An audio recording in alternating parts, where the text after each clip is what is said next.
आंध्र प्रदेश के अहोबिलम क्षेत्र में मुख्य नव नरसिम्हा टेम्पल में से 7 के हमने दर्शन कर लिए हैं। बाकी के बचे जो 2 तीर्थ स्थल हैं उनके दर्शन हम आज करने वाले हैं और साथ ही हम जाएंगे प्रहलाद महाराज की पाठशाला में भी। तो सबसे पहले हम जा रहे हैं श्री मालोला नरसिम्हा स्वामी टेम्पल में और इसका रास्ता भी यही जंगलों के रास्ते भवनाशिनी नदी से होते हुए है। और जब हम वरा नरसिम्हा टेम्पल में पहुंचते हैं तो वहां से इसका रास्ता लेफ्ट साइड को है। अगर आप ऊपर उग्र स्तंभ से आ रहे हैं तो इसका रास्ता ऊपर से भी है। तो लगभग आधे घंटे की ट्रैकिंग करने के बाद हमें दर्शन होते हैं श्री मालोला नरसिम्हा स्वामी टेम्पल के। श्री मालोला का मतलब होता है कि जो लक्ष्मी मैया की प्रिय है। तो यहाँ पर नरसिम्ह भगवान लक्ष्मी मैया के प्रेम के वशीभूत होकर प्रकट हुए हैं, बड़े ही शांत रूप में है। तो आप भी दर्शन कीजिए नरसिंह भगवान और लक्ष्मी मैया के।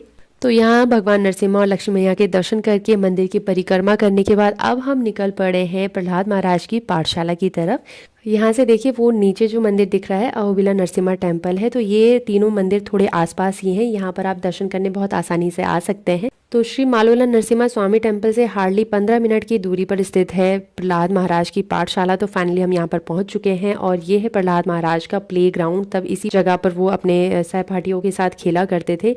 वो जो आप छोटी सी जगह देख रहे हैं केव है जिसके अंदर एक बारी में सिर्फ 7 लोग अंदर दर्शन कर पाते हैं। और ये वही स्थान है जहाँ पर प्रहलाद महाराज ने भगवान विष्णु की तपस्या की थी, साथ ही अपने सहपाठियों को भगवान विष्णु के बारे में बताया था। इस केव की दीवार की हर जगह पर प्रहलाद महाराज ने ओम नमो भगवते वासुदेवाय लिखा हुआ है। ये हमें यहाँ पर पुजारी जी ने बताया। साथ ही उन्होंने हमें ये भी बताया कि ये वही स्थान है जहाँ पर अंतिम बार भगवान नरसिम्हा ने योगाभ्यास किया था। ये जो आप चूल्हा देख रहे हैं पुजारी जी ने हमें बताया कि यहाँ पर भगवान नरसिम्हा का रोज भोग तैयार होता है पिछले 28-30 सालों से और इसी जल का उपयोग किया जाता है इस भोग को तैयार करने में।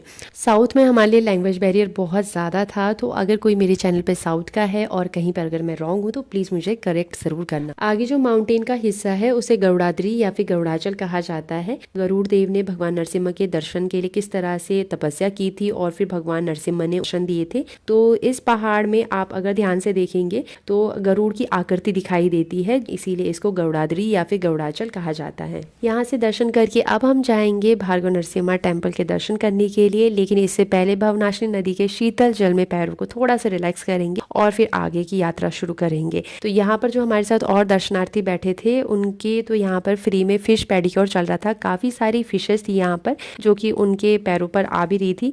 तो यहाँ पर थोड़ा सा रिलैक्स करने के बाद फिर हम आगे की तरफ चलते हैं भार्गव नरसिम्हा टेम्पल की ओर। यहाँ पर से भार्गव नरसिम्हा टेम्पल लगभग 1 घंटे की दूरी पर है क्योंकि बीच में रास्ता काफी ज्यादा उबड़ खाबड़ वाला है। और भार्गव नरसिम्हा टेम्पल इसलिए इसको कहा जाता है क्योंकि यहाँ पर भार्गव परशुराम ने भगवान नरसिम्हा का जो हिरण्यकशिपु के वध के समय उग्र रूप था उसकी दर्शन की अभिलाषा के लिए इस अक्षय तीर्थ कुंड में तपस्या की थी, जिसका उपयोग वो स्नान और भगवान की पूजा के लिए करते थे। तो इस तरह से भगवान ने उनकी तपस्या से खुश होकर उनको यहाँ पर उग्र रूप में ही दर्शन दिए।